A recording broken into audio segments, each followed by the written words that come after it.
Hello student, myself Pradeep Sajeria and welcome to quick hit chemistry. तो जैसे कि हम लोग जीओसी में रेजोनेंस इफेक्ट की बात कर रहे हैं, आज के लेक्चर में मैं एसिडिक स्ट्रेंथ और बेसिक स्ट्रेंथ के बारे में बात करूंगा।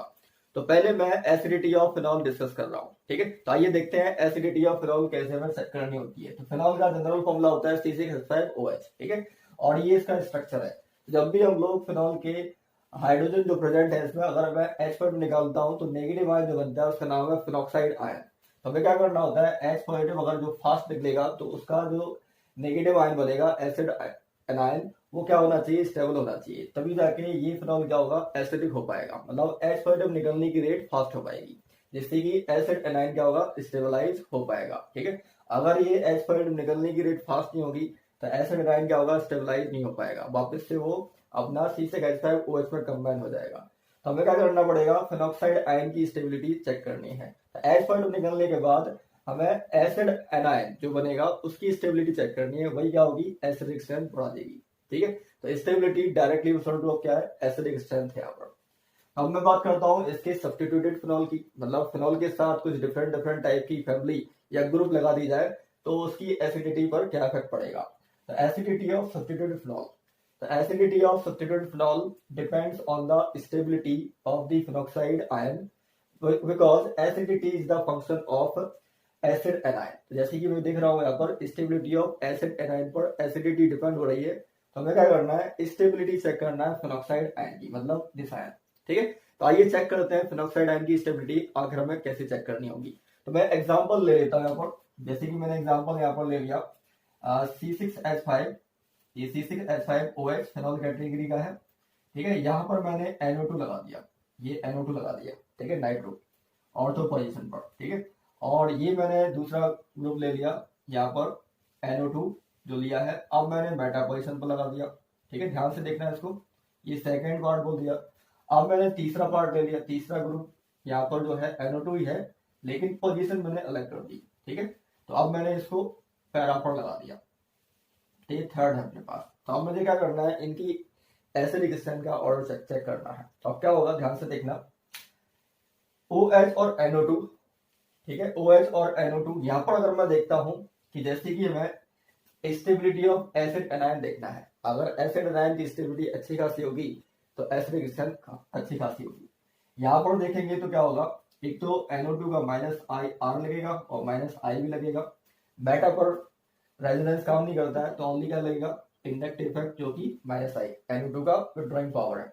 यहाँ पर क्या लगेगा, -I भी लगेगा और -R भी लगेगा पैरा पर। ऑर्थो एंड पैरा पर रेजोनेंस वर्क करता है। इंडक्टिव तो ऑर्थो मेटा पैरा तीनों पर ही वर्क करता है, और इंडक्टिव इफेक्ट डिस्टेंस के अकॉर्डिंग चलता है, ठीक है। ये तो सभी जानते ही हैं।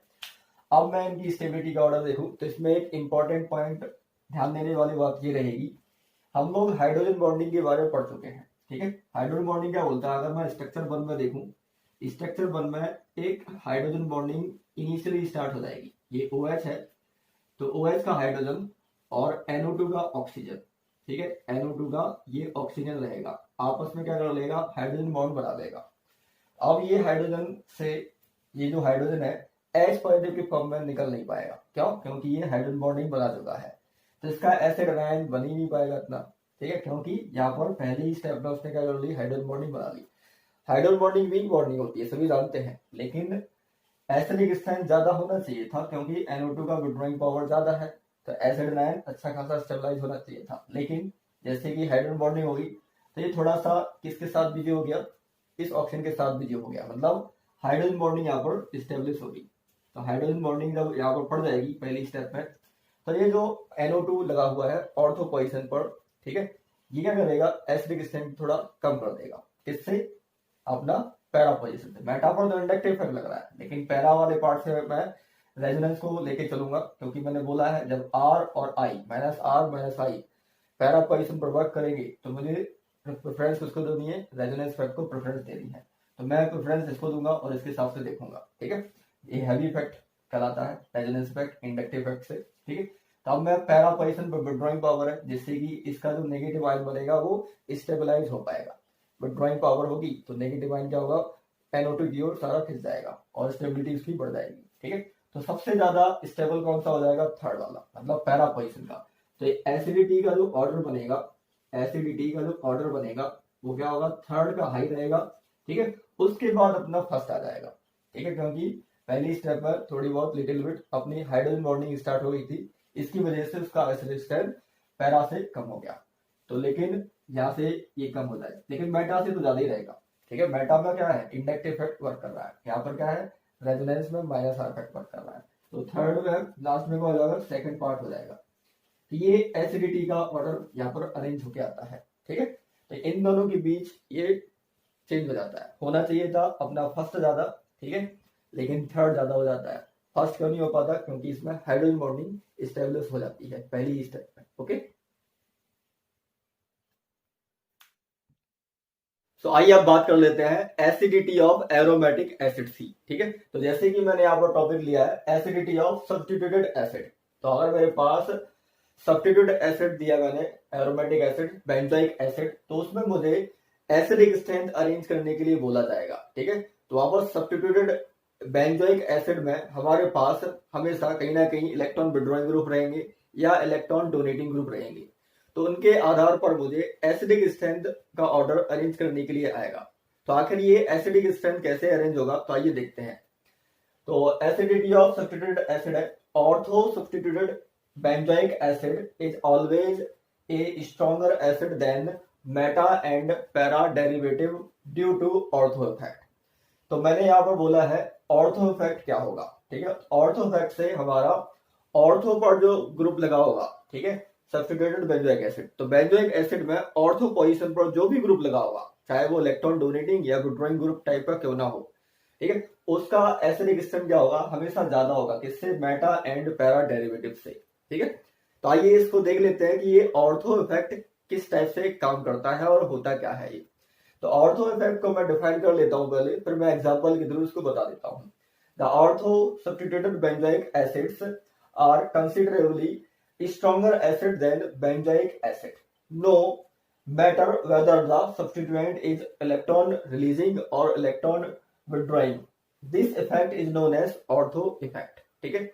तो जैसे कि यहाँ पर बोला गया है कि ऑर्थो इफेक्ट में अगर चाहे बेंजोइक एसिड के रिस्पेक्ट में अगर देखेंगे, तो चाहे वहां पर electron donating group ortho position पर लगा हो या electron withdrawing group ortho position पर लगा हो, हमेशा ऑर्थो पोजीशन पर एसिडिक स्ट्रेंथ हाई रहेगी, ठीक है, बेंजोइक एसिड के डेरिवेटिव की, जो भी हम लोग लेंगे। तो आइए बात कर लेते हैं एग्जांपल के थ्रू। एग्जांपल कैसे लेता हूं मैं, तो मैंने यहाँ पर बेंजोइक एसिड ले लिया, ये बेंजोइक एसिड यहाँ पर लिया गया है, ठीक है। ये बेंजोइक एसिड कहलाता है C6H5COOH, इसका नाम दे दिया फर्स्ट, ठीक है। और दूसरा मैंने इसका सब्स्टिट्यूटेड बेंजोइक एसिड ले लिया, तो सब्स्टिट्यूटेड बेंजोइक एसिड में ये COOH है, तो यहाँ पर मैंने क्या लगा दिया, NO2 लगा दिया, इलेक्ट्रॉन विड्रॉइंग ग्रुप लगा दिया, इसको मैंने नाम दे दिया सेकंड। ये ऑर्थो पोजीशन कहलाती है फैमिली के रिस्पेक्ट में। अगर मैं यहाँ पर ऑर्थो के बाद मेटा पोजीशन पर NO2 लगा दूं, तो ये मेरे पास बेंजोइक एसिड का डेरिवेटिव यहाँ पर NO2 लगा दिया, तो मेटा पोजीशन पर है, ये मैंने नाम दे दिया थर्ड, ठीक है। अब मैं पैरा पर लगा देता हूँ, तो पैरा पोजीशन पर मेरे पास क्या आ जाएगा, तो COOH ये यहाँ पर है ही, यहाँ पर मेरे पास NO2 पैरा पोजीशन पर आ गया, इसका मैंने नाम दे दिया फोर्थ। तो फर्स्ट, सेकंड, थर्ड, फोर्थ ये हमारे बेंजोइक एसिड के डेरिवेटिव कहलाएंगे, ठीक है। ये बेंजोइक एसिड है, बाकी सब डेरिवेटिव है इसके। तो सब्स्टिट्यूटेड एसिड भी बोल सकते हैं उनको, बेंजोइक एसिड के। तो अब मुझे देखना है कि ऑर्थो इफेक्ट में क्या बोला गया है। तो ऑर्थो पोजीशन ये है, ऑर्थो, ठीक है, ये ऑर्थो है, ठीक है। ये कौन सा हो जाएगी, मेटा हो जाएगी, और एक कौन सी हो जाएगी, पैरा पोजीशन हो जाएगी। तो ऑर्थो मेटा पैरा, तो ऑर्थो पोजीशन पर कौन लगा है, NO2 ग्रुप लगा है।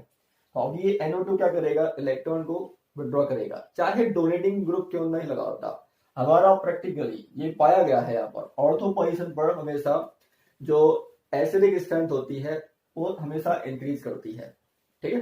तो एसिडिक स्ट्रेंथ ऑर्थो इफेक्ट से, जैसे कि बोला गया, ऑर्थो इफेक्ट हमेशा क्या करेगा, मैं यहाँ पर लिख भी देता हूँ, ortho effect increases acidity, acidity क्या होगी वहां पर इंक्रीज, मतलब ortho effect directly proportional of acidic strength.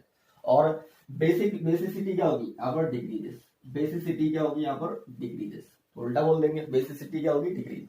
तो जितना ज्यादा ऑर्थो इफेक्ट काम करेगा और उतना ही हमारा बेसिक स्ट्रेंथ डिक्रीज करता जाएगा, लेकिन एसिडिक स्ट्रेंथ हमेशा बढ़ेगा। ठीक है, तो जैसे कि मैं इनका ऑर्डर अरेंज कर लूं कि एसिडिक स्ट्रेंथ का ऑर्डर क्या होगा, तो सभी जानते हैं यहाँ पर मेटा पोजीशन पर रेजोनेंस काम नहीं करता है, मतलब मीजोमेरिक इफेक्ट काम नहीं करता है। यहाँ पर मेरा काम क्या करेगा, ओनली इंडक्टिव इफेक्ट, क्योंकि विड्रॉइंग पावर है तो माइनस आई। पैरा पर जो काम करता है तो यहाँ पर माइनस आई के साथ साथ क्या है, माइनस आर भी है, रेजोनेंस इफेक्ट भी है। ठीक है, यहाँ पर हमारा ऑर्थो इफेक्ट है, मैंने बोल दिया यहाँ पर क्या है, ऑर्थो इफेक्ट है, यहाँ पर ऑर्थो इफेक्ट है, और साथ साथ मेरा minus R minus I effect भी है यहाँ पर, जिससे ऑर्थो पोजीशन पर हमारी एसिडिक स्ट्रेंथ क्या होगी, सबसे हाई हो जाएगी। तो मैं बोल देता हूँ एसिडिटी का जो ऑर्डर अरेंज होगा तो सेकंड की सबसे हाई होगी। ठीक है, अब मेरे पास पैरा पोजीशन पर है, तो पैरा पोजीशन पर माइनस आर है इंडक्टिव इफेक्ट में, और रेजोनेंस में मुझे रेजोनेंस को चूज करना है, तो मैं किसको करूंगा, इसके बाद फोर्थ को ले लूंगा। उसके बाद इन दोनों में कंपेयर करना है, तो इसमें विड्रॉइंग पावर है, इसमें नॉर्मल कोई पावर है ही नहीं, तो यहाँ पर मैं थर्ड को लूंगा, और लास्ट में क्या ले लूंगा, फर्स्ट वाला। तो ये हमारा जो ऑर्डर आ जाता है, ये हमारा कहलाएगा एसिडिटी का ऑर्डर। तो एसिडिटी का ऑर्डर ये बन जाता है। तो ऑर्थो इफेक्ट से हमारा सबसे मोस्ट एसिडिक पावर किसकी रहेगी, इस ऑर्गेनिक मॉलिक्यूल की रहेगी। ठीक है, ऑर्थो नाइट्रो बेंजोइक एसिड जिसका नाम है। ठीक है, तो इस तरह से हम लोग ऑर्थो इफेक्ट को थोड़ा दिमाग में रखेंगे। ये हमारा ऑर्थो इफेक्ट स्टेरिक हिंड्रेंस के हिसाब से भी बोला जाएगा, जो मैं बाद में भी लूंगा। ये हमारे ग्रुप के हिसाब से बोला गया है ऑर्थो इफेक्ट। ठीक है, बेंजोइक एसिड, और एक मैं और ग्रुप लूंगा जिसका नाम है एनिलीन। एनिलीन फैमिली के रिस्पेक्ट में भी यहाँ पर ऑर्थो इफेक्ट अप्लाई किया जाता है। तो दो ग्रुप होते हैं, एक COOH और एक NH2, जो बेंजीन रिंग के साथ लगे होंगे, मतलब बेंजोइक एसिड बना लेंगे और एनिलीन बना लेंगे। तो एनिलीन और बेंजोइक एसिड में हमें ध्यान रखना है ऑर्थो पोजीशन पर हमेशा ऑर्थो इफेक्ट अप्लीकेबल होगा। ओके, तो आइए थोड़ा सा आइडिया ले लेते हैं ऑर्थो इफेक्ट आखिर वर्क कैसे करता है। तो जैसे कि हम लोगों ने यहाँ पर एग्जांपल अभी लिया हुआ है, ठीक है, बेंजोइक एसिड में नाइट्रो ग्रुप मैंने लगाया है ऑर्थो पोजीशन पर। तो ये मेरे पास बेंजोइक एसिड है, ठीक है, यहाँ पर मेरे पास COO और यहाँ पर O और ये S है इस टाइप से, और ऑर्थो पोजीशन पर मैंने नाइट्रो ग्रुप लगा दिया यहाँ पर, जैसे कि मेरे पास नाइट्रो ग्रुप है इस टाइप से। अब जैसे कि NO2 का जो ग्रुप है, ये अपना क्या होता है, इलेक्ट्रॉन विड्रॉइंग टाइप का बिहेवियर शो करता है। ये इलेक्ट्रॉन विड्रॉइंग ग्रुप है। ठीक है, जब ये इलेक्ट्रॉन विड्रॉइंग ग्रुप होगा तो ये इलेक्ट्रॉन को खींचेगा, तो इलेक्ट्रॉन ये वाले खींच के यहाँ पर शिफ्ट होंगे, जिससे कि ये वाला बॉन्ड शिफ्ट हो जाएगा ऑक्सीजन का। तो वो हमारा जो नया रेजोनेंस वाला स्ट्रक्चर बनेगा वो कैसे दिखाई देगा, तो यहाँ पर डबल बॉन्ड नाइट्रोजन, और यहाँ पर सिंगल बॉन्ड, यहाँ भी सिंगल बॉन्ड, और नाइट्रोजन पर पॉजिटिव चार्ज रखा हुआ है। अब जैसे यहाँ से इलेक्ट्रॉन चले गए यहाँ पर, तो यहाँ पर क्या आ जाएगी, इलेक्ट्रॉन डेफिशिएंसी, तो पॉजिटिव चार्ज पहुंच जाएगा रिंग वाले कार्बन पर, और यहाँ पर ये डबल बॉन्ड हो, ये O, और यहाँ पर क्या है H है, बाकी के बॉन्ड यहाँ पर रखे हुए हैं इस टाइप से। तो ये हमारा स्ट्रक्चर बन जाता है। इसके बाद तो अब ये रिंग का जो कार्बन है क्या है, इलेक्ट्रॉन डेफिशिएंट हो चुका है, इसको क्या चाहिए, इलेक्ट्रॉन पहुंचाने हैं। ठीक है, क्योंकि स्टेबिलिटी हमें गेन करानी है इसकी, तो यहाँ पर इलेक्ट्रॉन पहुंचाने पड़ेंगे। तो ये क्या करेगा, यहाँ से कैसे इलेक्ट्रॉन खींचेगा, तो अब इलेक्ट्रॉन यहाँ से ऑक्सीजन के तो लोन करके जा नहीं सकते हैं, क्योंकि ट्रिपल बॉन्ड हो जाएगा, यहाँ पर कार्बन के 5 बॉन्ड हो जाएंगे जो पॉसिबल नहीं हो पाते। तो यहाँ पर क्या होगा, ये ऑक्सीजन और हाइड्रोजन का बॉन्ड ब्रेक होता है। ठीक है, जिससे कि ये रिंग वाला जो कार्बन है जो इलेक्ट्रॉन डेफिशिएंट है वहां पर इलेक्ट्रॉन पहुंच जाएंगे, अगर ये वाला बॉन्ड आसानी से ब्रेक होगा। तो रिंग की स्टेबिलिटी को गेन कराने के लिए यहाँ पर O और H के बीच का बॉन्ड ब्रेक हो जाता है। यहाँ से बॉन्ड ब्रेक होगा, जिससे कि ऑक्सीजन पर इलेक्ट्रॉन डेंसिटी जनरेट होगी, और जैसे ही ऑक्सीजन पर इलेक्ट्रॉन डेंसिटी जनरेट होगी तो यहाँ से इंडक्टिव इफेक्ट काम करना स्टार्ट कर देगा। इंडक्टिव इफेक्ट के थ्रू यहाँ पर इलेक्ट्रॉन डेंसिटी क्या हो जाएगी, पहुंच जाएगी। तो मतलब कहने का मतलब ये हुआ कि अगर ये वाला बॉन्ड फास्ट रेट से टूटे तो यहाँ पर इलेक्ट्रॉन डेंसिटी जल्दी पहुंच जाएगी, अगर ये बॉन्ड यहाँ से टूट ही नहीं पाएगा तो इलेक्ट्रॉन डेंसिटी ऑक्सीजन पर जनरेट नहीं हो पाएगी, और ऑक्सीजन पर जनरेट नहीं हो पाएगी तो फिर यहाँ पर इंडक्टिव इफेक्ट वर्क नहीं कर पाएगा। तो हमें क्या करना पड़ेगा, रिंग की स्टेबिलिटी को गेन कराने के लिए ये वाला बॉन्ड यहाँ से तोड़ना पड़ेगा। इसलिए यहाँ पर रिंग की स्टेबिलिटी गेन करने के लिए O और H के बीच का जो बॉन्ड होगा वो क्या होगा, फास्ट रेट से टूटता है, फास्ट रेट यहाँ से। तो क्या बन जाएगा, यहाँ से बन जाएगा अपने पास, ये मेरे पास यहाँ से अपने पास बॉन्ड टूट जाएगा, ये वाला जो हो जाएगा कार्बन, ये डबल बॉन्ड O है, यहाँ पर O पर नेगेटिव चार्ज और H पॉजिटिव निकल चुका है, ठीक है, और ये पॉजिटिव चार्ज है, बाकी डबल बॉन्ड और यहाँ पर डबल बॉन्ड एंड इस पर पॉजिटिव चार्ज, ये नेगेटिव चार्ज और ये नेगेटिव चार्ज। तो यहाँ से हमारा क्या करना है, इंडक्टिव इफेक्ट काम करना स्टार्ट कर देता है यहाँ पे।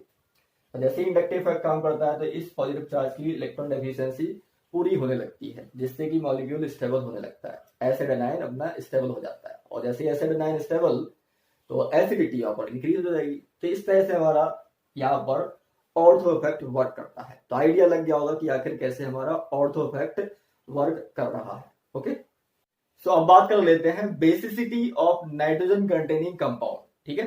तो बेसिसिटी हमें नाइट्रोजन कंटेनिंग कंपाउंड की पता करनी है, तो इसमें किस टाइप का कंसेप्ट हमें देखना होगा या अप्लाई करना होगा। तो आइए देख लेते हैं इसको। तो बेसिसिटी ऑफ एरोमेटिक अमीन मैं लेके चल रहा हूं अभी। तो बेसिसिटी ऑफ एरोमेटिक अमीन को मैं यहाँ पर बताऊंगा कि कैसे आखिर कौन से ऑर्गेनिक मॉलिक्यूल में कम बेसिक स्ट्रेंथ होगी और कौन से ऑर्गेनिक मॉलिक्यूल में ज्यादा बेसिक स्ट्रेंथ रहेगी। तो मैं कुछ पॉइंट का दिमाग में ध्यान रखते हुए हम लोग ऑर्डर अरेंज करेंगे। तो पहला पॉइंट यहाँ पर लिखा हुआ है जैसे कि basicity of nitrogen containing compound directly proportional to होगा इलेक्ट्रॉन डेंसिटी ऑफ नाइट्रोजन।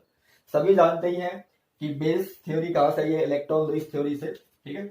यहाँ पर मैं बोल सकता हूँ बेस कौन होंगे, जो इलेक्ट्रॉन डोनेट करेंगे। तो इलेक्ट्रॉन पेयर डोनर, इलेक्ट्रॉन यहाँ पर लिख देता हूँ पेयर क्या हो जाएंगे, डोनर।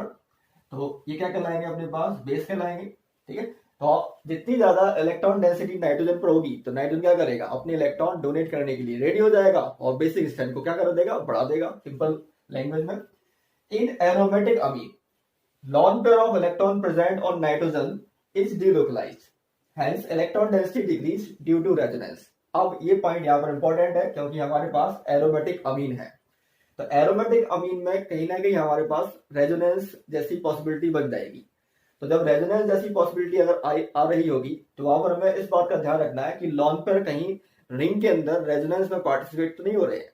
अगर वो रिंग के अंदर पार्टिसिपेट हो जाएंगे तो वहां पर बेसिक स्ट्रेंथ को क्या कर देंगे, वो डिक्रीज कर देंगे। क्यों, क्योंकि वो लॉन पेयर क्या होंगे, किसी को डोनेट के लिए रेडी नहीं हो पाएंगे, वो रेजोनेंस में बिजी हो जाएंगे, जिससे कि उनकी बेसिक स्ट्रेंथ क्या हो जाएगी, डिक्रीज कर जाएगी। तो एग्जाम्पल ले लेता हूं मैं। तो जैसे कि मेरे पास ये कोई एग्जाम्पल है एनिलीन का C6H5 यहाँ पर लगा हुआ है, यहाँ पर NH2 है, ये एनिलीन है, ठीक है, यहाँ पर मैंने लगा दिया। अब मैं यहाँ पर देख लेता हूँ दूसरा, यहाँ पर मैंने नाइट्रोजन कंटेनिंग कंपाउंड ले लिया C6H5, ये N यहाँ पर लॉन्ग पेयर, ठीक है, और NH एक और मैंने बेंजीन रिंग यहाँ पर लगा दी है, ठीक है, इस टाइप से हो गया। और तीसरा मैंने ले लिया इस टाइप से, मैंने यहाँ पर तीसरा नाइट्रोजन के पास एक लॉन्ग पेयर है और एक अपने पास यहाँ पर रिंग है इस टाइप से, और एक रिंग मेरे पास और लग देगी इस टाइप से। तो 3 रिंग यहाँ पर लगा देगी। अब देखा जाए किस में आखिर लॉन्ग पेयर आसानी से डोनेट के लिए तैयार हो जाएगा। तो तीनों ही स्ट्रक्चर में जो लॉन्ग पेयर होगा वो आसानी से तैयार नहीं होगा। यहाँ पर ये रेजोनेंस में बिजी, ठीक है, यहाँ पर भी क्या होगा, रेजोनेंस में बिजी, यहाँ पर भी क्या होगा, ये रेजोनेंस में बिजी, इस साइड भी बिजी हो जाएगा और साइड भी क्रॉस कंजुगेशन जिसको बोलेंगे, हर एक रिंग के अंदर ये चला जाएगा, ठीक है। तो अगर मैं देखता हूँ यहाँ पर रेजोनेटिंग स्ट्रक्चर और बेसिसिटी के आधार पर मैं बोल सकता हूँ, अगर मुझे बेसिसिटी बढ़ानी है, अगर मुझे बेसिसिटी यहाँ पर बढ़ानी है, ज्यादा देनी है, तो नंबर ऑफ रेजोनेटिंग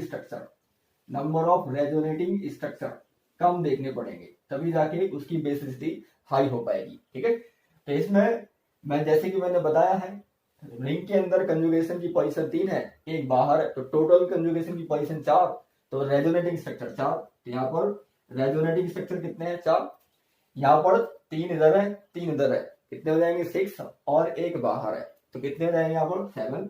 तो 7 रेजोनेटिंग स्ट्रक्चर यहाँ बनेंगे, 3 इधर, 3 इधर, 3 इधर, कितने हो जाएंगे अपने पास 3 3 3, तो टोटल कितने हो जाएंगे 6, एक 9 और एक इस साइड है अपने पास, तो कितना हो जाएगा 10। तो इस तरह से मेरे पास रेजोनेटिंग स्ट्रक्चर काउंट हो जाएंगे।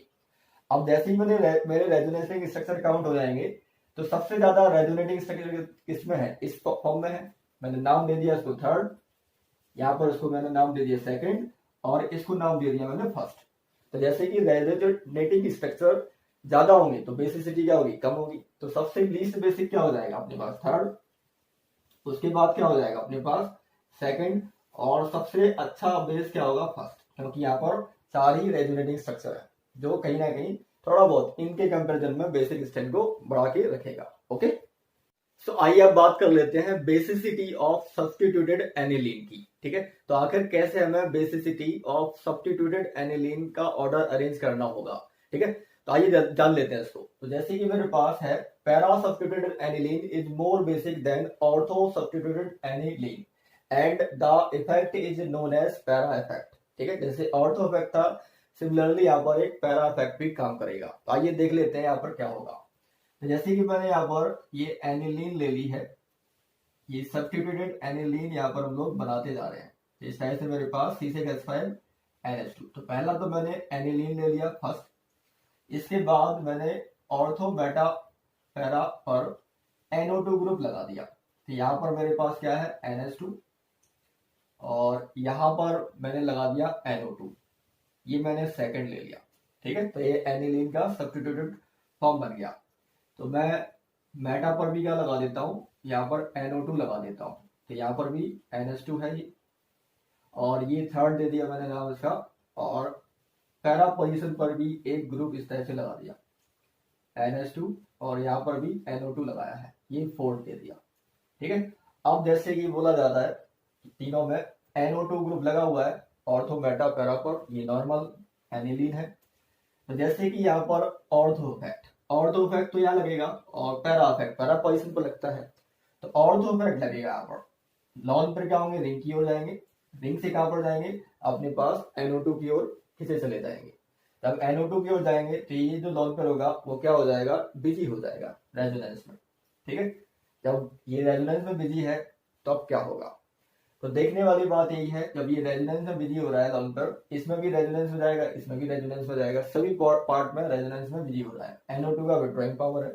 ठीक है, तो अब मुझे देखना है ये ऑर्थो पोजीशन पर चाहे इलेक्ट्रॉन विड्रॉइंग ग्रुप लगा हो, चाहे इलेक्ट्रॉन डोनेटिंग ग्रुप लगा हो, हमेशा ये एसिडिटी को क्या करेगा, बढ़ाएगा, और बेसिसिटी को क्या करेगा, घटाएगा।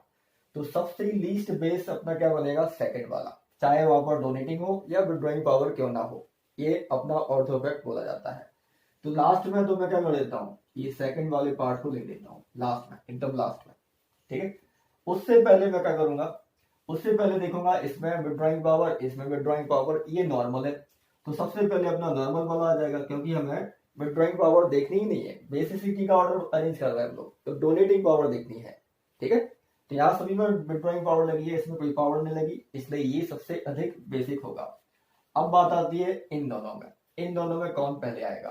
ठीक है, तो अब ये पैरा पोजीशन पर देखें, तो पैरा पोजीशन पर यहाँ पर क्या लगा है, यहाँ पर विड्रॉइंग पावर है, डोनेटिंग पावर तो है नहीं, ये विड्रॉइंग पावर है। यहाँ पर -I भी लग रहा है और -R भी लग रहा है। यहाँ पर देखेंगे मेटा पोजीशन पर ओनली इंडक्टिव इफेक्ट वर्क कर रहा है। ठीक है, तो इंडक्टिव इफेक्ट में अगर मैं देखता हूँ यहाँ पर, और यहाँ पर रेजोनेंस देखता हूँ, तो रेजोनेंस इफेक्ट हैवी इफेक्ट है। यहाँ से इलेक्ट्रॉन जो लॉन पर रखे हुए नाइट्रोजन पर, वो बहुत फास्ट रेट से रेजोनेंस में पार्टिसिपेट करेंगे। यहाँ पर इंडक्टिव इफेक्ट लगा है, तो जो कम रेट से धीरे धीरे ट्रांसमिट होता जाएगा NO2 की ओर, तो लॉन पर थोड़ा स्लोली यहाँ पर ट्रांसमिट होना स्टार्ट करेंगे। ठीक है, inductive effect distance by distance चलता है। यहाँ पर तो ये क्या होगा, अपना कन्जुगेशन देते हुए अपना सारी रिंग में इसका जो लॉन पर होगा वो घूम जाएगा। तो इन दोनों में कंपेयर करूंगा तो ये क्या हो जाएगा, थर्ड वाला इससे ज्यादा बेसिक होगा, मतलब यहाँ पर लॉन पर की जो मिलने की चांस है वो ज्यादा रहेगी, किससे, इसके रिस्पेक्ट में। इसके बाद क्या आ जाएगा, ये वाला पार्ट आ जाएगा। तो ये अपना क्या हो जाएगा, बेसिसिटी का ऑर्डर इस तरह से हमें बनाना होगा, तो इसको बोलते हैं बेसिसिटी का ऑर्डर। ठीक है, तो बेसिसिटी के ऑर्डर में ध्यान रखें, रेजोनेंस अगर ज्यादा हो रहा है तो बेसिसिटी कम हो जाएगी, और ऊपर से ये ऑर्थो इफेक्ट यहाँ पर लग रहा है, ये ऑर्थो इफेक्ट है यहाँ पर। ठीक है, और यहाँ पर पैरा इफेक्ट है अपने पास, तो इस तरह से हम लोग बोल सकते हैं। ओके, सो आइए अब आगे बढ़ते हैं। तो basicity of other nitrogen containing compound में आखिर कैसे बेसिसिटी हमें चेक करनी होगी, तो उसके लिए हमें डिफरेंट फैक्टर की जरूरत पड़ेगी। तो उनमें से पहला फैक्टर मैंने यहाँ पर लिखा हुआ है, इलेक्ट्रोनेगेटिविटी ऑफ नाइट्रोजन एटम। ठीक है, इलेक्ट्रोनेगेटिविटी ऑफ नाइट्रोजन एटम के लिए रिलेशनशिप हमारा ये रहेगा, basicity inversely proportional two of electronegativity of nitrogen atom. अगर मैं इलेक्ट्रोनेगेटिविटी ऑफ नाइट्रोजन एटम अगर मेरे पास हाई होगी तो बेसिसिटी ऑफ क्या हो जाएगी, लो। ठीक है, तो हमें बेसिसिटी ऑफ नाइट्रोजन एटम उस ऑर्गेनिक कंपाउंड में देखना है कि वो हाई इलेक्ट्रोनेगेटिव है या लो इलेक्ट्रोनेगेटिव है। अगर ये पता चल जाएगा तो मेरा बेसिसिटी का पार्ट वहां पर समझ में आ सकता है। तो आइए देख लेते हैं कुछ एग्जांपल। एक ऑर्गेनिक मॉलिक्यूल ये है और दूसरा ऑर्गेनिक मॉलिक्यूल ये है। इनमें दो नाइट्रोजन यहाँ पर प्रेजेंट है, एक इधर है एक इधर है, अलग अलग, ठीक है। तो अगर मैं देखता हूँ दोनों नाइट्रोजन के हाइब्रिडाइजेशन क्या होंगे, तो यहाँ पर लॉन पर जो होगा 1 2 और एक 3 बॉन्ड है यहाँ पर, ठीक है। अब ये जो बॉन्ड होगा ये रेजोनेंस में पार्टिसिपेट कर रहा है, ठीक है। तो यहाँ पर हमारे पास लॉन पेयर अवेलेबल है, तो एक लॉन पेयर और 2 बॉन्ड पेयर यहाँ पर मैं कंसीडर करूंगा, ठीक है। तो ये जो मॉलिक्यूल है प्रीडीन है, एरोमेटिक कंपाउंड है। यहाँ पर हमारा नाइट्रोजन क्या होता है, sp2 हाइब्रिडाइज होता है, ठीक है। यहाँ पर देखेंगे तो क्या होगा, ये सिंपल एलिफेटिक है, ये क्या हो जाएगा sp3 हाइब्रिडाइज। 3 बॉन्ड पेयर एक लॉन पेयर अवेलेबल है, इसलिए इसका हाइब्रिडाइजेशन sp3 हो जाता है। अब जैसे कि सभी जानते हैं हमारा बेसिसिटी का जो ऑर्डर है, ठीक है, बेसिसिटी का जो ऑर्डर है वो क्या होता है, सबसे ज्यादा बेसिसिटी किसकी होगी, sp3 की, फिर किसकी होगी sp2 की, और सबसे कम किसकी होगी sp की। अब ये क्या होता है, तो मैं इसी को इस रिलेशनशिप से कंसीडर कर लेता हूँ। कैसे होगा देखें ध्यान से। सभी जानते हैं यहाँ पर s करेक्टर बढ़ने से क्या हो जाता है, s करेक्टर बढ़ेगा तो एसिडिटी क्या होगी, वहां पर बढ़ेगी। यहाँ पर 50% s करेक्टर है, यहाँ पर कितना हो जाएगा, यहाँ पर बोल सकते हैं 25% हो जाएगा, और यहाँ पर 33.33% एस करेक्टर होगा। ये एस परसेंटेज का पार्ट यहाँ पर लिखता हूँ, ठीक है। तो एस करेक्टर ज्यादा, एसिडिटी ज्यादा, तो बेसिसिटी क्या हो जाएगी कम, इसलिए मैंने एसपी का यहाँ पर लिखा हुआ है। तो एसपी में हमारा क्या होगा, जो नाइट्रोजन होगा वो सबसे ज्यादा इलेक्ट्रोनेगेटिव है एसपी में, ठीक है। और फिर उसके बाद sp2 में लेस हो जाएगा, सबसे लेस इलेक्ट्रोनेगेटिव sp3 में रहेगा, ठीक है। एसिडिटी को मैंने इलेक्ट्रोनेगेटिविटी से चेक किया और इलेक्ट्रोनेगेटिविटी को बेसिसिटी से करेक्ट कर दिया। यहाँ पर बोल सकते हैं percentage S character directly proportional to क्या हो जाता है ये एसिडिटी, ठीक है। Percentage S character directly proportional to acidity, और एसिडिटी किस पर डिपेंड कर रही है, यहाँ पर परसेंटेज एस करेक्टर पर।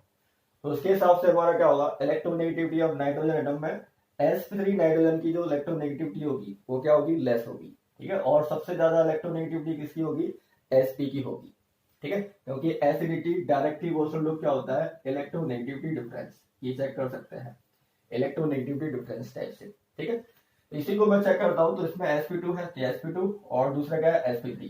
तो sp3 में हमारे पास क्या हो जाएगा, इलेक्ट्रोनेगेटिविटी लेस, ठीक है। यहाँ पर इलेक्ट्रोनेगेटिविटी लेस, जब इलेक्ट्रोनेगेटिविटी लेस तो इसका जो बेसिसिटी वाला पार्ट होगा क्या होगा, हाई होगा। और वैसे भी मैंने यहाँ पर हाइब्रिडाइजेशन का ऑर्डर लिखा हुआ है।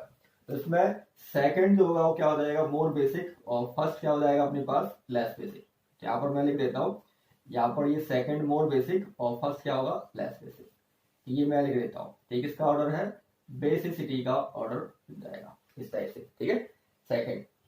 अब मैं यहाँ पर आ जाता हूँ थोड़ी देर के लिए, ये सेकंड एग्जांपल है। तो इस एग्जांपल में ध्यान से देखें, दोनों नाइट्रोजन के हाइब्रिडाइजेशन क्या है, अपने पास sp3 है, ठीक है। दोनों हाइड्रोजन की हाइब्रिडाइजेशन sp3 है।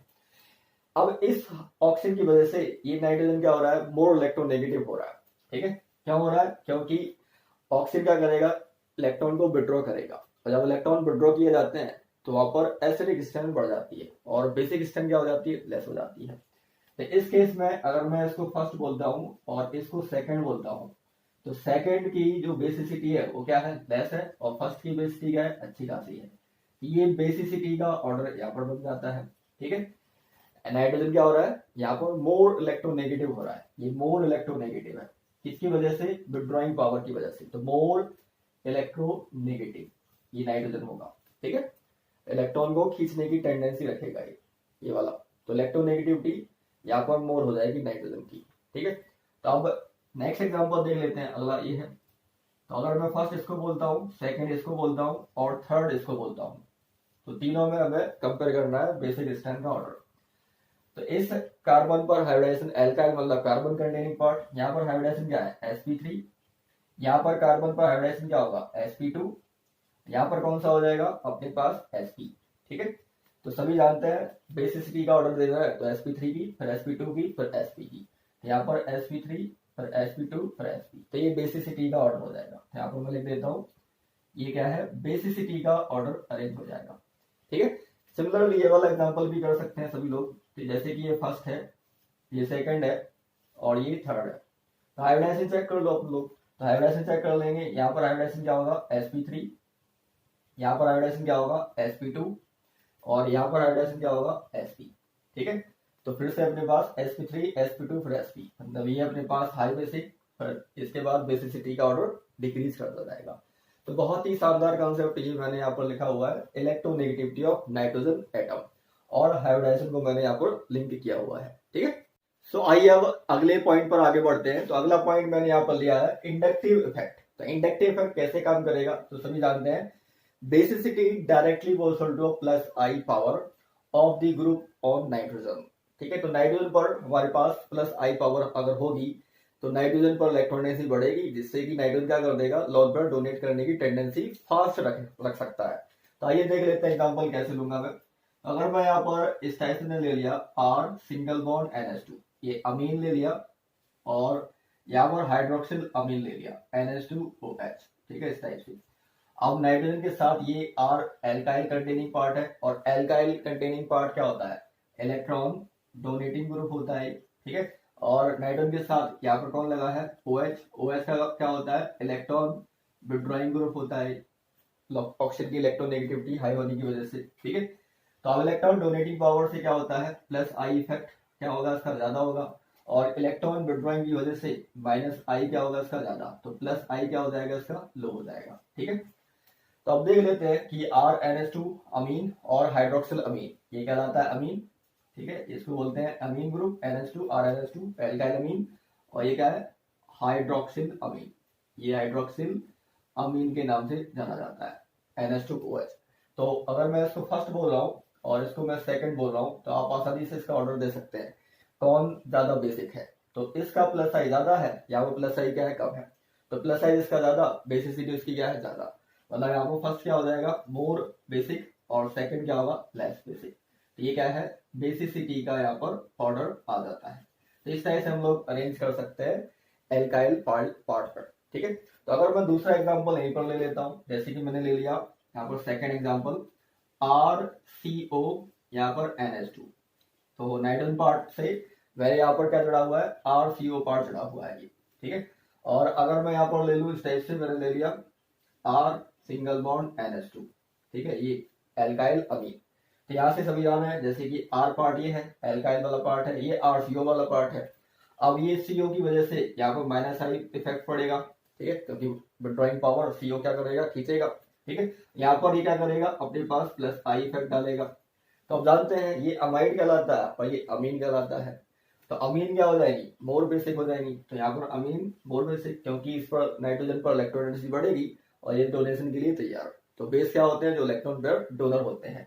यहाँ पर जो इलेक्ट्रोनेसिटी कहाँ की ओर घूमने लगेगी, CO की साइड घूमने लगेगी। तो यहाँ पर इलेक्ट्रोनेसिटी नहीं पहुंच पाएगी अच्छी खासी, तो ये नाइट्रोजन इलेक्ट्रॉन पेयर डोनेशन के लिए इतना इफेक्टिवली तैयार नहीं है। यहाँ वो बहुत ही अच्छा खासा तैयार हो गया है, क्योंकि इलेक्ट्रोनेसी वैसे ही आ रही है और इलेक्ट्रॉन आसानी से डोनेट कर जाएगा, और जिससे कि इसकी बेसिक स्ट्रेंथ बढ़ जाएगी। तो इस तरह से हम लोग अमाइड और अमीन में बोल सकते हैं। तो ये अमाइड कहलाता है, एल्काइल अमाइड, और ये क्या कहलाएगा, अमीन, ये अमीन कहलाता है। ठीक है, एल्काइल अमीन।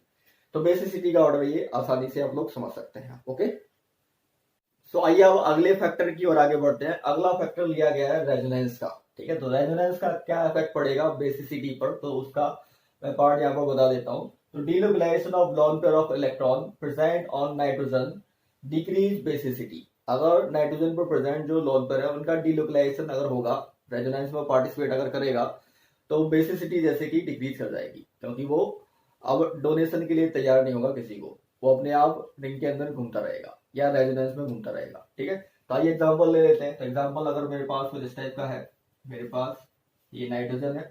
ठीक है, यहाँ पर डबल बॉन्ड, यहाँ पर डबल बॉन्ड, और ये जो है लोन पर लगा दिया।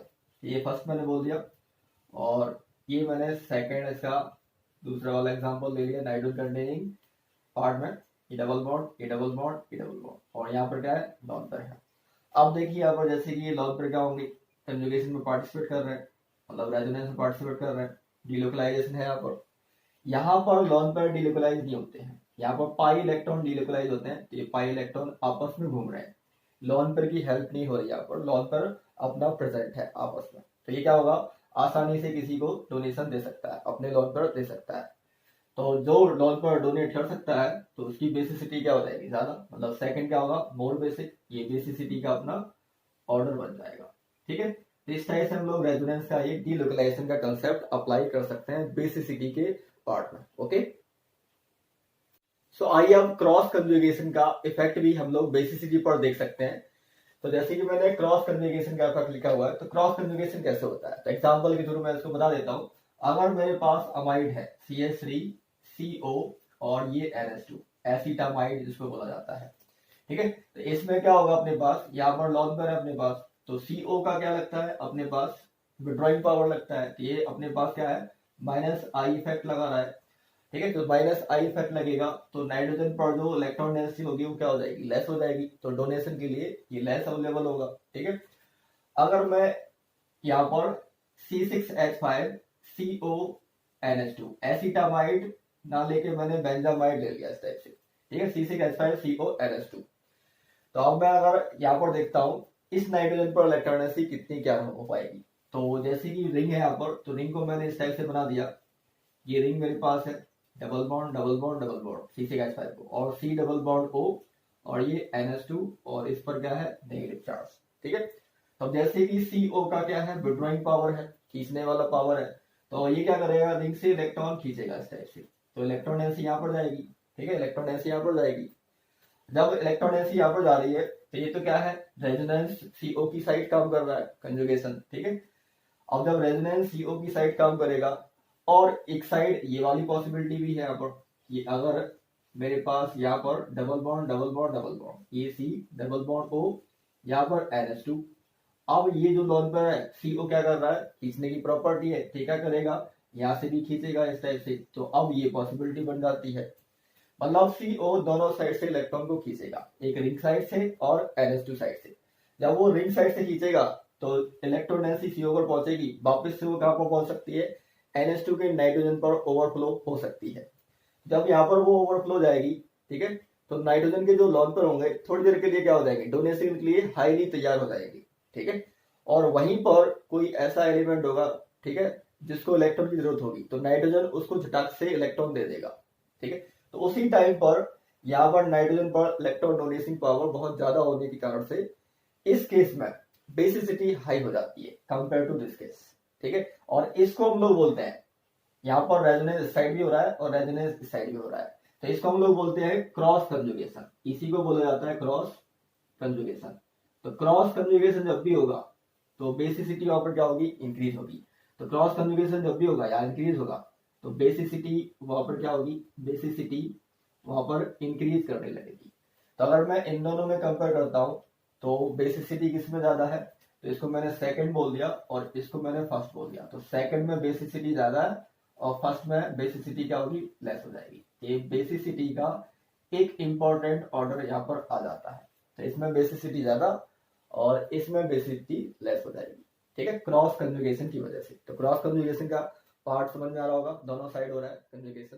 ठीक है, सो आइए अब नाइट्रोजन कंटेनिंग कंपाउंड के ऊपर हम लोग एक क्वेश्चन ले लेते हैं जिसमें बेसिसिटी का ऑर्डर हमें बताना होगा। तो क्वेश्चन को जिस टाइप से लिया हुआ है, arrange the following in increasing order of basicity, P, Q, R और S, ये नाइट्रोजन कंटेनिंग कंपाउंड इस टाइप से लिए गए हैं, हमें बेसिसिटी का ऑर्डर पता करना है। तो आइए देखते हैं। तो बेस क्या होते हैं, जो इलेक्ट्रॉन डोनेट करते हैं वो बेस होते हैं, और दूसरी लैंग्वेज में बोलूं प्रोटॉन की थ्योरी से, जो H पॉजिटिव क्या होंगे, एक्सेप्टर होंगे, वो क्या कहलाएंगे, वो भी बेस कहलाएंगे। तो H पॉजिटिव मतलब प्रोटॉन, तो प्रोटॉन की थ्योरी में यहाँ पर लगा देता हूँ, यहाँ पर H पॉजिटिव की, तो मैं अगर P को लेके चलता हूँ, ठीक है, यहाँ पर मैंने P को लेके चला, तो P अपने पास क्या है, ये वाला अपने पास है, P अपने पास मैंने इसको इस टाइप से अरेंज कर दिया, NH, और यहाँ पर क्या अपने पास है NH2, और यहाँ पर भी क्या है अपने पास NH2 है, इसके पास क्या है लॉन पेयर है, यहाँ पर भी लॉन पेयर है। तो ये लॉन पर अगर यहाँ पर जाएंगे तो यहाँ पर क्या आ जाएगा, नाइट्रोजन पर इलेक्ट्रॉन डेंसिटी पहुंचेगी, और जैसी इलेक्ट्रॉन डेंसिटी पहुंचेगी तो ये क्या करेगा, H पॉजिटिव को ये क्या कर देगा, इलेक्ट्रॉन दे देगा, मतलब नाइट्रोजन और इसके बीच क्या बन जाएगा, बॉन्ड। तो हमारे पास कुछ इस टाइप का मॉलिक्यूल आ जाएगा। ठीक है, ये अपने पास मॉलिक्यूल इस टाइप से दिखाई देगा, NH एक हाइड्रोजन पहुंचेगा तो NH2 क्या हो जाएगा यहाँ पर पॉजिटिव। तो यहाँ पर अपने पास क्या आ गया, डबल बॉन्ड, ये वाला डबल बॉन्ड हो गया। ठीक है, ये वाला डबल बॉन्ड, और इस साइड क्या आ गया, सिंगल बॉन्ड, यहाँ पर अपना क्या है, सिंगल बॉन्ड। तो यहाँ पर क्या आ जाएगा पॉजिटिव। तो अब इस साइड से देखें, इस ऑर्डरिंग मॉलिक्यूल में, इसमें ये जो ऑर्डरिंग मॉलिक्यूल होगा ये रेजोनेंस स्टेबलाइज हो जाएगा, ठीक है, ये वाला। जब ये रेजोनेंस स्टेबलाइज है तो हम लोग बोल सकते हैं कि यहाँ से जो नाइट्रोजन को इलेक्ट्रॉन ऐसी पहुंची जिसने हाइड्रोजन को इलेक्ट्रॉन दे दिया, उसके बाद ये रेजोनेंस स्टेबलाइज हो चुका है। मतलब ये जो हाइड्रोजन जो H पॉजिटिव को लेने की जो प्रॉपर्टी होगी इस मॉलिक्यूल की काफी ज्यादा होगी, उसके बाद क्या हो रहा है, रेजोनेंस स्टेबलाइजेशन आ रहा है, ठीक है। तो जैसे ही जानते हैं रेजोनेंस की स्टेबिलिटी अच्छी खासी होगी, उसके बाद से जैसे ही H पॉजिटिव इसको मिल जाएगा तो वो काफी स्टेबल हो जाता है, ठीक है। तो इससे बोल सकते हैं कि फास्ट रेट से ये वाली प्रोसेस चलेगी H पॉजिटिव लेने की, मतलब P मॉलिक्यूल क्या होगा, अच्छा खासा बेस हो जाएगा अपने पास, ठीक है। तो मैं यहाँ पर बोल सकता हूँ, तो P अपने पास हाईएस्ट बेस होगा Q, R और S से। तो ऑप्शन में देख लें P सबसे ज्यादा कहां पर है, तो P इसमें ज्यादा है, ठीक है। तो जैसे कि यहाँ पर हमारा पता चल ही चुका है कि P का अपना हाईएस्ट बेसिक नेचर है। उसके बाद R आ रहा है, तो R को भी देख लें, यहाँ पर N double bond NH2 CH3 और ये OH। उसके बाद ग्रुप को हम लोग आइडेंटिफाई कर सकते हैं यहाँ पर, ठीक है। यहाँ पर देख लें मोर, यहाँ पर क्या लगा है अपने पास ऑक्सीजन, ऑक्सीजन क्या करेगा, इलेक्ट्रॉन यहाँ पर प्रोवाइड करेगा, जिससे कि यहाँ पर डिलोकलाइजेशन स्टार्ट हो जाएगा और नाइट्रोजन पर इलेक्ट्रॉन डेंसिटी बढ़ती जाएगी, जो इलेक्ट्रॉन किसी को देने के लिए तैयार हो जाएगी, ठीक है। तो ये अपने पास R आ जाएगा, ठीक है। उसके बाद अगर मैं देखूं Q आ रहा है, तो Q में यहाँ पर CH3 है, इस साइड CH3, दो CH3 लगे हैं, विड्रॉइंग पावर शो करेंगे। जब विड्रॉइंग पावर यहाँ पर डोनेटिंग पावर शो करेंगे, और जब डोनेटिंग पावर शो करेंगे तो यहाँ पर इस नाइट्रोजन पर इलेक्ट्रॉन पहुंचेगी, यहाँ पर ये डोनेटिंग पावर है, तो यहाँ पर और यहाँ पर दोनों पार्ट पर डोनेटिंग पावर पहुंचेगी, जिसकी वजह से Q अपना क्या होगा, S से अपना बेसिक हो जाएगा, ठीक है। तो PRQS ये अपना सही ऑप्शन हो जाएगा, ठीक है। तो कंसेप्ट आई थिंक क्लियर हो गया होगा कि कैसे मैं इसको समझा रहा हूँ, ठीक है। तो यहाँ पर देख लें, डोनेटिंग पावर इसकी जाएगी, यहाँ पर भी डोनेटिंग पावर है, यहाँ पर भी डोनेटिंग पावर है, यहाँ पर एक ही डोनेटिंग पावर है, यहाँ पर इलेक्ट्रॉन पेयर यहाँ से जाएगा, ये इलेक्ट्रॉन पेयर यहाँ पहुंच जाएगा। तो इस नाइट्रोजन पर लोन पेयर की वजह से सारी इलेक्ट्रॉन ऐसी इस नाइट्रोजन पहुंच रही है, यहाँ पर दो CH3 की इस नाइट्रोजन पहुंचेगी, कोई लोन पेयर का कंडीशन यहाँ पर अप्लाई नहीं हो रहा है, ओनली इंडक्टिव इफेक्ट वाला पावर पहुंच रहा है, जो बहुत कम पहुंचेगा लोन पेयर के रिस्पेक्ट में, इसलिए S वाला क्या है लास्ट में दिया जा रहा है, ओके। तो आइए अगले क्वेश्चन की ओर आगे बढ़ते हैं। अगला क्वेश्चन लिया गया है, arrange the decreasing order of basicity. Basicity का ऑर्डर अरेंज करना है, P, Q, R और S दिए गए हैं। तो देखते हैं कैसे इसमें बेसिसिटी का कंसेप्ट अप्लाई हो पाएगा। तो सभी जानते हैं बेस कब होगा, जब वो इलेक्ट्रॉन पेयर डोनेट कर सकेगा। तो नाइट्रोजन अगर इलेक्ट्रॉन अच्छी खासी रखेगा और वो किसी को डोनेट के लिए तैयार हो जाएगा, तो हमें मैक्सिमम देखना है नाइट्रोजन पर इलेक्ट्रॉन डेंसिटी हो पा रही है या नहीं हो पा रही है। ये जो नेगेटिव चार्ज के फॉर्म में इलेक्ट्रॉन डेंसिटी लगी हुई है, यहाँ पर रेजोनेंस हो नहीं पाएगा, क्योंकि दो अपने सिंगल बॉन्ड कंटिन्यूसली आ गए, कंजुगेशन नहीं है। मतलब सभी के रिस्पेक्ट में देखें, यहाँ पर नेगेटिव डेंसिटी लगी है, यहाँ पर रेजोनेंस में चला जाएगा ये, और यहाँ पर भी ये रेजोनेंस में चला जाएगा। इन दोनों में रेजोनेंस वाला पार्ट हो रहा है, इसमें और इसमें हमारा रेजोनेंस नहीं हो रहा है।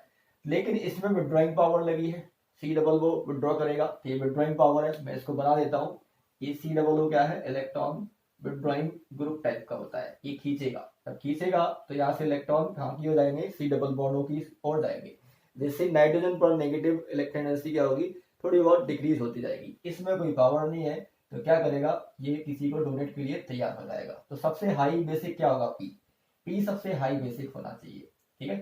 तो अगर ऑप्शन में हमारा मिलता है P सबसे हाई बेसिक कहाँ पर है, हाँ D में मिल चुका है, देखो P सबसे हाई बेसिक है, ठीक है। उसके बाद कहीं P वाला और ऑप्शन तो नहीं है, तो कहीं और P वाला ऑप्शन नहीं है। उसके बाद R आ रहा है, तो R क्यों आ रहा है, क्योंकि यहाँ पर ओनली विड्रॉइंग पावर है, इन दोनों में रेजोनेंस है, तो रेजोनेंस और इंडक्टिव इफेक्ट, क्योंकि यहाँ पर ओनली -I लग रहा है, इन दोनों में क्या लगेगा, -R लगेगा, यहाँ पर -R लगेगा, और ये भी क्या होगा, -R लगेगा, यहाँ पर भी -R लगेगा।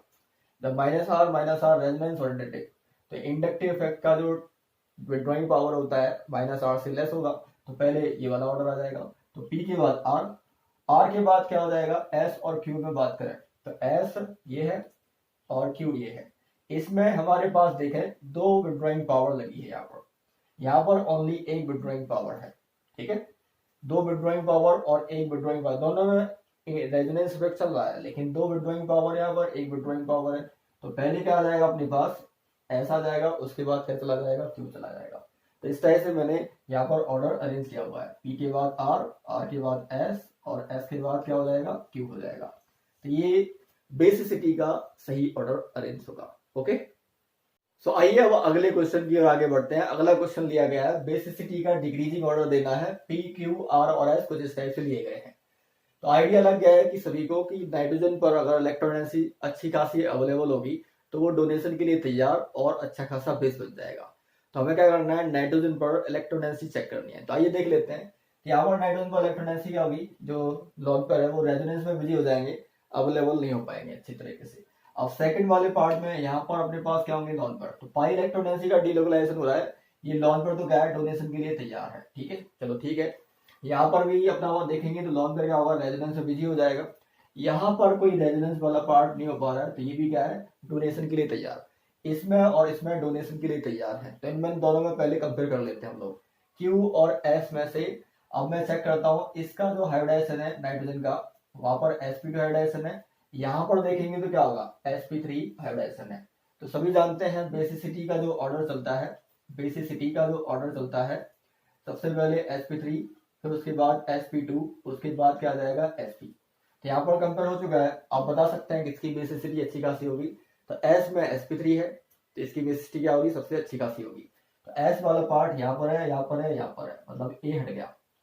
अब मुझे चेक करना है यहाँ पर S के बाद R है, Q है, R है, मतलब Q और R में चेक कर दो बस। तो Q और R में चेक कर लें, तो ये Q है और ये R है। यहाँ पर sp2 हाइब्रिडाइजेशन है, ठीक है, यहाँ पर भी अपने पास sp2 हाइब्रिडाइजेशन है। तो sp2 हाइब्रिडाइजेशन दोनों में आ रहा है, ठीक है। अब बात आती है कि लॉन पेयर कहाँ पर अवेलेबल है। यहाँ पर रेजोनेंस से बिजी, यहाँ पर डोनेशन के लिए तैयार, ठीक है। तो Q और R में Q क्या होगा, हाईली बेसिक होगा, क्योंकि इलेक्ट्रोनेंसी यहाँ पर तैयार है देने के लिए। तो R और Q में Q अपना पहले आ जाएगा। तो S के बाद क्या आ जाएगा, Q, R हट जाएगा, उसके बाद R, तो लास्ट में क्या बचा, P में तो पूरी तरह कंप्लीटली ये रेजोनेंस में पार्टिसिपेट कर रहा है। तो अपना ऑप्शन क्या हो जाएगा, C हो जाएगा। तो इस तरह से मैं इस कंसेप्ट के थ्रू उसका आंसर दे सकता हूँ। ओके, तो आइए अब अगले क्वेश्चन की ओर आगे बढ़ते हैं। अगला क्वेश्चन कुछ इस टाइप से लिया गया है, बेसिसिटी का ही ऑर्डर निकालना है, P, Q और S अब इस टाइप के लिए गए हैं। तो आखिर किसकी बेसिसिटी अच्छी खासी होगी, तो आप लोग बता सकते हैं। हमें क्या करना है, इलेक्ट्रोनेंसिटी चेक करनी है, कहां से कहां पर इलेक्ट्रोनेंसिटी जा रही है, कौन सी नाइट्रोजन पर पहुंच रही है, ठीक है, और कौन डोनेशन के लिए हाईली अपना अवेलेबल है इलेक्ट्रॉन पेयर। तो देख लेते हैं, जैसे कि यहाँ पर हमें देखें ऊपर वाला जो ग्रुप है अपने पास, ये वाला ग्रुप सभी ऑर्गेनिक मॉलिक्यूल में सेम है, सभी में सेम है इस टाइप का ग्रुप, ठीक है, सभी में सेम है। यहाँ पर भी सेम है ये वाला ग्रुप, ठीक है। यहाँ पर देखें, यहाँ हाइड्रोजन है, यहाँ NH2 है, यहाँ पर NO2 है, और यहाँ पर क्या है, Cl है। तो NO2 की विड्रॉइंग पावर होती है, -R इफेक्ट लगेगा रेजोनेंस में, और -I भी लगेगा। हेलोजन की हमारी क्या होगी, यहाँ पर -I इफेक्ट लगेगी, ठीक है। हेलोजन का हमेशा रिंग के साथ अगर ग्रुप है तो रिंग के साथ हमारा इंडक्टिव इफेक्ट वर्क करता है, ठीक है। यहाँ पर रेजोनेंस काम करेगा। यहाँ पर देखेंगे तो यहाँ पर हमारा लॉन्ग पर होगा नाइट्रोजन का, वो रिंग के अंदर जाएगा, मतलब +R ग्रुप काम करेगा, मीसोमेरिक इफेक्ट बोल सकते हैं यहाँ पर। तो अब बात ये आती है कि विड्रॉइंग पावर और डोनेटिंग पावर कहाँ पर है। ये नाइट्रोजन का डोनेटिंग पावर रिंग की ओर है, जिससे कि यहाँ पर इलेक्ट्रॉनिक ज्यादा हो जाएगी नाइट्रोजन पर। तो डोनेटन ज्यादा, नाइट्रोजन का जो इलेक्ट्रॉनिक ज्यादा, तो वो डोनेशन के लिए तैयार। यहाँ पर विड्रॉइंग पावर है, तो सारी डेंसिटी कहाँ पर आएगी, इस NO2 की ओर जाएगी, ठीक है। लॉन पर अवेलेबल नहीं होगा रेजोनेंस के लिए। यहाँ पर भी विड्रॉइंग पावर है, यहाँ पर भी अवेलेबल नहीं होगा। क्यू में हमारी डोनेटिंग पावर है, तो यहाँ से इलेक्ट्रोनेसी निकल सकती है बाहर डोनेशन के लिए। तो क्यू क्या होगा, हाईली अपना बेसिक हो जाएगा। तो क्यू इसमें है, क्यू इसमें है, मतलब ये वाले ऑप्शन अपने गायब हो गए। तो ए और डी में से अपना रहेगा। अब देखना है पी और एस में कंपेयर करना है। पी ये रहा और एस ये रहा, इसमें कोई पावर है नहीं, इसमें क्या है, अपने पास विड्रॉइंग पावर है, तो नॉर्मल पावर वाला आ जाएगा। तो नॉर्मल पावर में कहीं ना कहीं हमारे पास इलेक्ट्रोनेसी अवेलेबल रहेगी। यहाँ पर तो इलेक्ट्रोनेसी किसी चली जा रही है, तो यहाँ पर अपना पी वाला आ जाएगा, और एस उसके बाद आएगा। आर सबसे लास्ट में, क्योंकि हाईली विड्रॉइंग पावर है, रेजोनेंस -R है इसमें। तो अपना करेक्ट आंसर क्या हो जाएगा, ए हो जाएगा, ठीक है।